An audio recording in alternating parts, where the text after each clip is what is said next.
morning, everybody. Matt Moda here to give you my favorite MLB home run predictions for today. We're talking Sunday, May 4th. May the 4th be with you. Everybody, happy Star Wars Day. I'm going to have 3 home run picks for you guys to lock in for tonight's MLB betting slate. Couple guys on my watch list that I didn't end up going with, so I'll give you my leans at the end of the video as well. We're going to have 3 official home run predictions for you guys to lock in for today's MLB betting slate. Very, very confident in the three official plays that we have for today. But before we can get into that, we do have to do a recap from yesterday, which was finally a day in which we were in the green. Now, we only got one of our guys to hit a home run. That was Max Kepler. Thank you to him in his first at-bat for hitting a home run, so I didn't have to sweat out another dongless night. But the other 3 did not come through.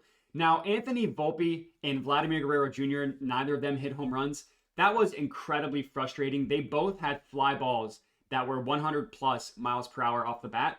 They both were hit to the warning track in center field. And those are the first 2 games of the day. So I'm sitting here just begging to have some good luck go my way. Did not happen to either of those 2 guys. They just smashed baseballs to center field.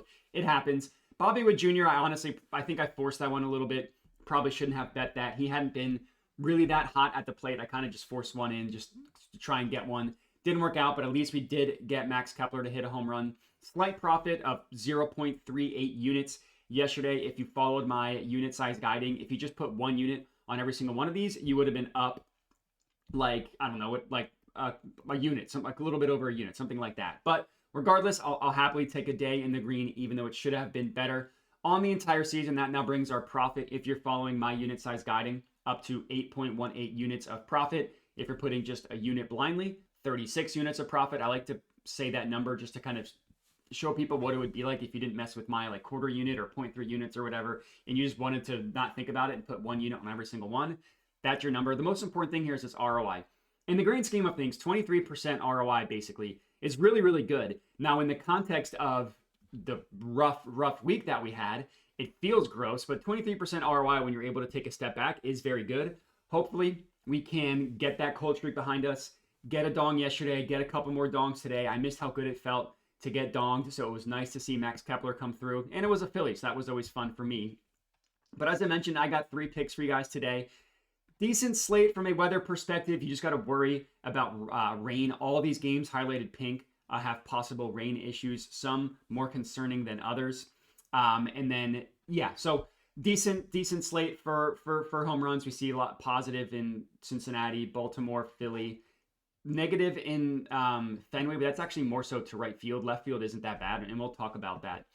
But yeah, so I should tell you the screen that I'm looking at here is Ballpark Pal, my favorite MLB tool. I use them a lot. I mean, obviously, I use them every single day for home runs, but they have a lot more than just home runs. So if you want to use them, they're on. You can check them out. I put a link to them in the description of the video, as well as the pinned comment. And if you want 10% off for the month or 15% off for the year, you can. So my first play is the one chalk play, Cal Raleigh. I'm taking him to hit a home run. I locked him in at plus 300. I think it moved to plus 310. Yeah, so you can actually get a little bit of a better price than I got.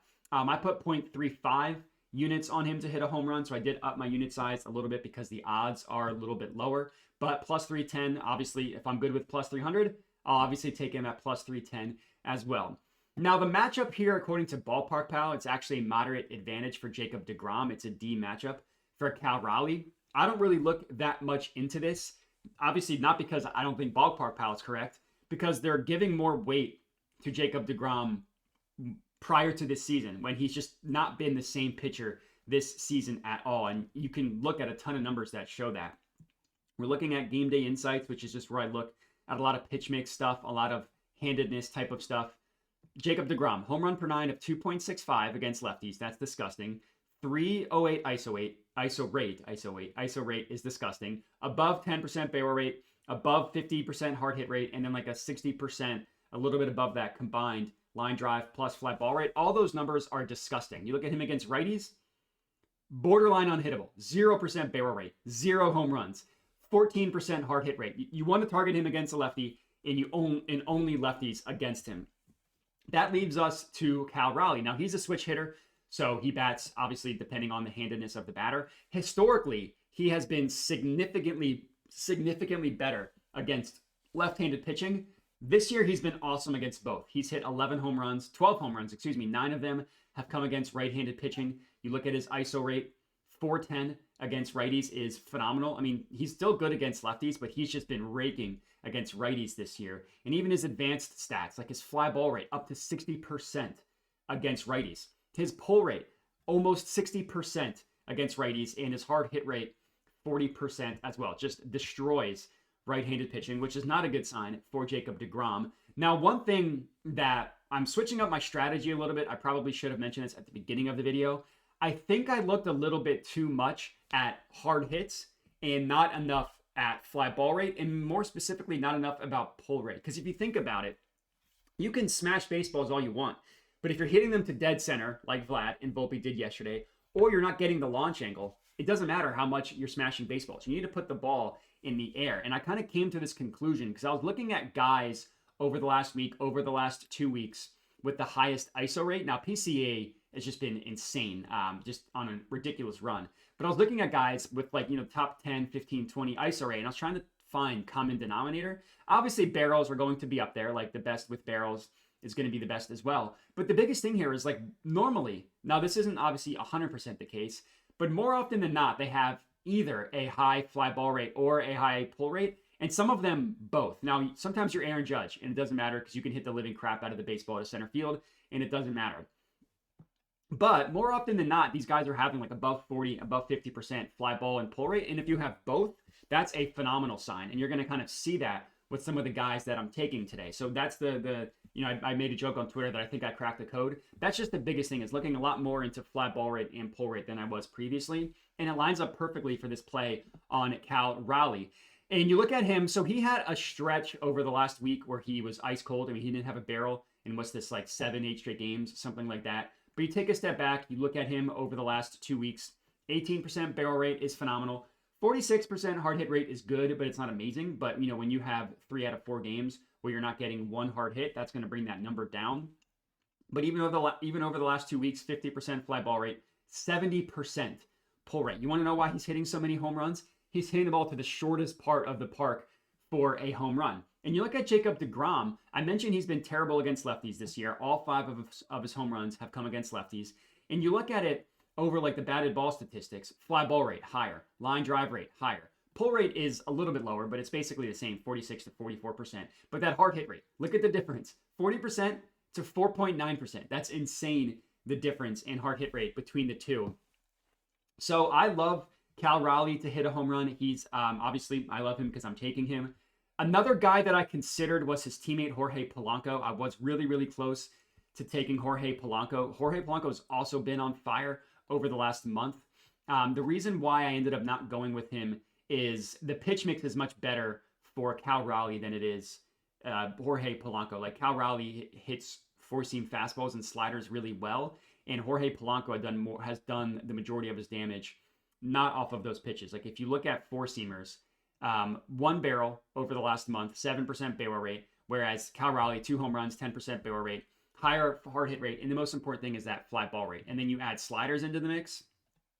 Jorge Polanco goes even lower, Cal Raleigh goes even higher. So that's kind of what led me to Cal Raleigh and what led me to hold off on Jorge Polanco. But if you want to put Jorge Polanco in, I don't blame you at all. That's play number 1.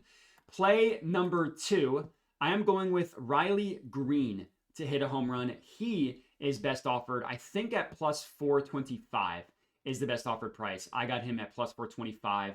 That's at ESPN Bet, and that's at Bet 365 as well. You can get that price on both of those books.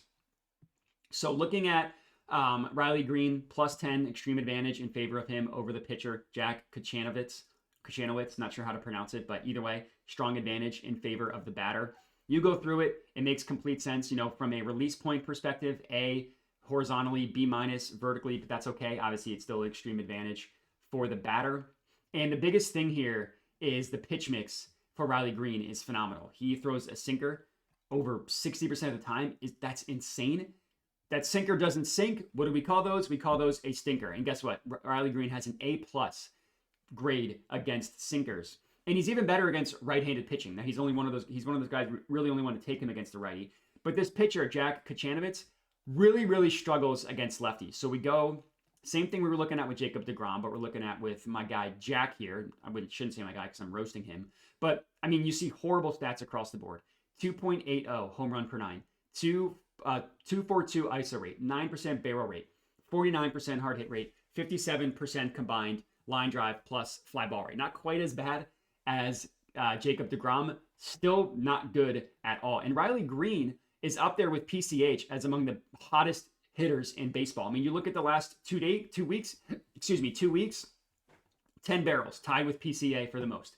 Look at the last week, the last 7 days, 7 barrels, tied with one below PCA. Now you look at Riley Green, he's one of those outliers, like his fly ball rate below 50%, pull rate below 50%. But guess what? When you're barreling the ball up 7 times in the last week, 10 times in the last 2 weeks, then yeah, your numbers are going to be a little bit lower, and his pull rate's a little bit higher over the last 2 weeks as well. And you look at his game log here, guy's just on fire. I mean, he had 5 hard hits 2 days ago, 3 barrels, hit 2 home runs in that game.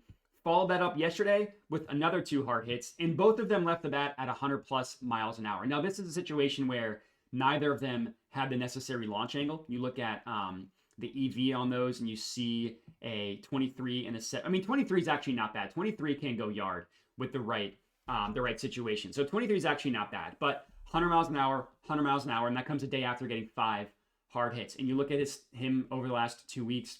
I mean, 24% barrel rate is insane.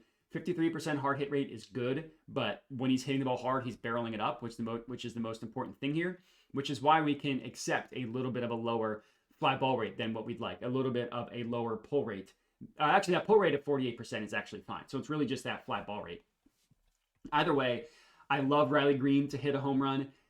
Kind of the same thing here. I was really debating between him and his teammate, Kerry Carpenter, because Carpenter is also a plus 10. Like you look at Kerry, it's also a plus 10 extreme advantage in favor of him. Now the odds are significantly worse. We're going 325 versus 425.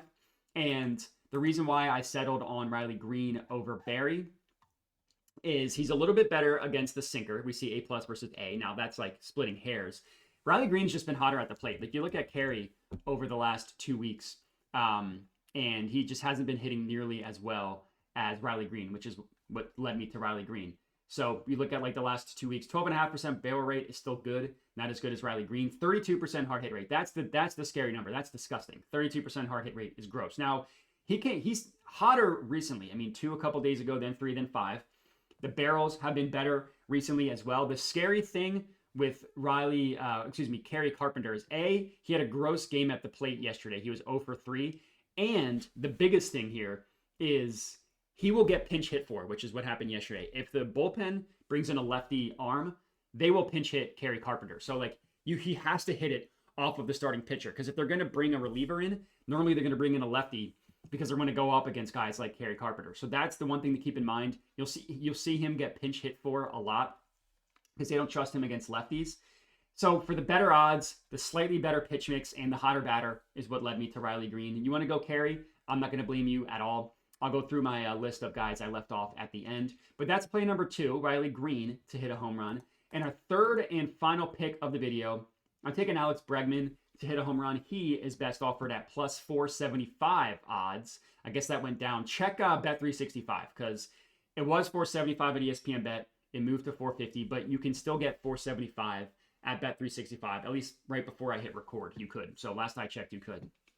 So, and this is my tails account, by the way. This is just where I send out all my plays. So if you want to tail, but you don't always want to watch the YouTube videos, this is for you.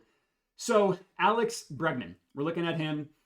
He, despite being a right-handed hitter, is significantly better against right-handed pitching as well. Literally all 8. 8 of his 8 home runs, all 8, have been against right-handed pitching. So normally you see better, like the opposite handedness, not the case with Alex Bregman. You look at his advanced stats. I mean, ISO rate of 345. That's 324, against righties. That's really good. You look at his batted ball statistics, fly ball rate. I mean, his ground ball rate against lefties is 41. Wait, no, what am I looking at? Is 57% against lefties. That's insane. 50% fly ball rate against righties. 50% pull rate. Beautiful. That's exactly what we are looking for. And you look at among the hottest batters in baseball, guess who's on that list? Alex Bregman, 7 barrels over the last 2 weeks, 51% fly ball rate and pull rate. That's phenomenal. That is exactly what you're looking for. And so the weather is technically gross at Fenway Park. We see that it's like minus 18% for home runs. That's all to right field. If you actually look into the ballpark, according to Ballpark Pal, it's not as bad to left field. So we see that it's like way, way worse to center and to right. Well, that's fine for a guy that hits a bunch of fly balls and pulls a bunch of balls as well. Yeah, he's probably a good bet for bases as well because he's going to run into the green monster if he really pulls it. But even if he hits it to right center, he can get that over a fence. And his stats at home aren't bad either. Like you look at his advanced numbers at home, ISO rate 267 is good. He's hit, I think, a little bit more of his home runs away. 5 of his home runs away, 3 at home, a little bit in fewer at bats as well. But either way, like I'm not scared off of taking him at home as well. And this pitcher is not good. Chris Paddock, the padlock, is unlocked because he's not been good.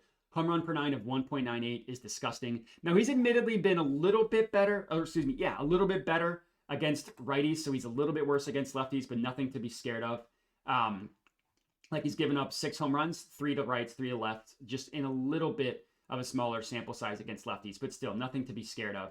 The biggest thing here for him, we're going back to game day insights for the pitch mix. We're looking at, who are we looking at? We're looking at the padlock, Chris Paddock here.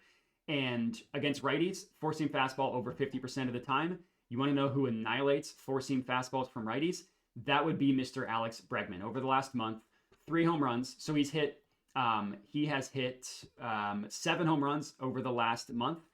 3 of them have been off of the four-seam fastball. 20% barrel rate, 57% hard hit rate, 52% fly ball rate. And you look at his numbers against four-seam fastballs. It's just insane. 410 feet. Home run, 105 miles an hour off the bat. Fly out, 41-degree launch angle. Just get a little bit less under that. That ball's sent to the moon. 97 miles per hour off the bat. 104.9, 97, 99. You see what I'm talking about. The guy annihilates four-seam fastballs from righties. And you look at his game log.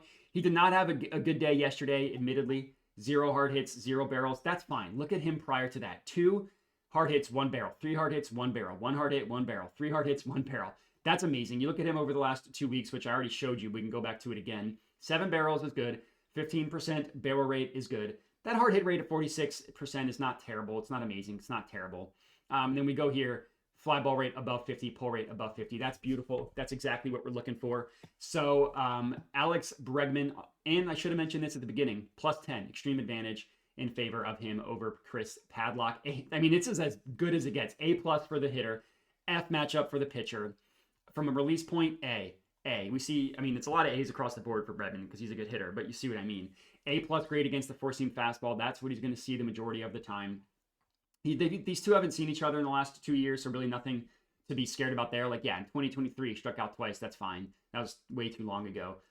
So yeah, he's my third and final official pick of the video. So I got 3 for you guys to lock in. Riley Green, Cal Raleigh, and Alex Bregman. I put $5 on a parlay of all 3. I obviously also bet them individually as well. The best offered price on the parlay is actually going to be Bet365.